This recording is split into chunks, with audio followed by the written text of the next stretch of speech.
tan p minus cot r શોધો. આકૃતિ તમને આપેલી છે ત્રિકોણ PQR માં ખૂણો Q કાટખૂણો આપેલો છે.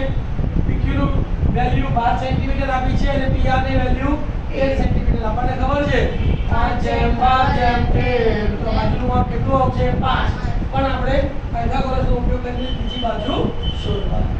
તો બરાબર લખીશું અહીં આકૃતિમાં ત્રિકોણ PQR માં ખૂણો Q બરાબર 90 છે, PQ બરાબર 12 સેન્ટીમીટર, PR બરાબર 13 સેન્ટીમીટર છે.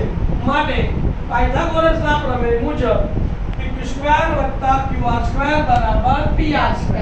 PQ ની વેલ્યુ 12, 12 નો વર્ગ + QR² બરાબર 13 નો વર્ગ. 12 નો વર્ગ 144 + QR² બરાબર 169. કોનો સૂત્ર કરતા બનાવવાનો QR ને.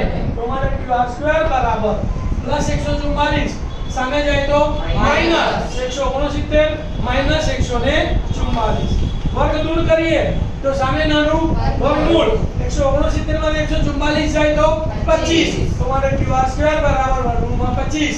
તો 25 નું વર્ગમૂળ 5. તો માટે QR બરાબર 5 સેમી. આકૃતિમાં બતાવી દીધા 5. ચલો હવે કોની વેલ્યુ શોધવાની છે tan p અને cot r. તો tan p એટલે આ ખૂણો p થયો એના અનુસંધાનમાં લેવાય. તો tan p નું સૂત્ર બોલો સામેની બાજુ છેદમાં પાછળની બાજુ. p ની સામેની બાજુ કોણ આવશે QR અને પાછળની બાજુ કોણ આવશે PQ. તો QR/PQ બરાબર 5/5. પછી શોધવાનું છે cot r.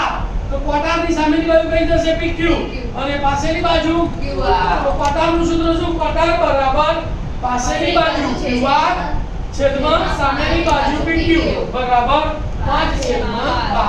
તો તેથી tan p minus cot r બરાબર 5/12 minus 5/12. 5/12 માંથી 5/12 ગયા તો જવાબ કેટલો આવ્યો 0. ઓકે ખ્યાલ આવી ગયો. જો તમને આ દાખલામાં સમજ પડી હોય તો મારી ચેનલને લાઈક કરજો, સબસ્ક્રાઇબ કરજો અને શેર કરજો. ઓમ નમઃ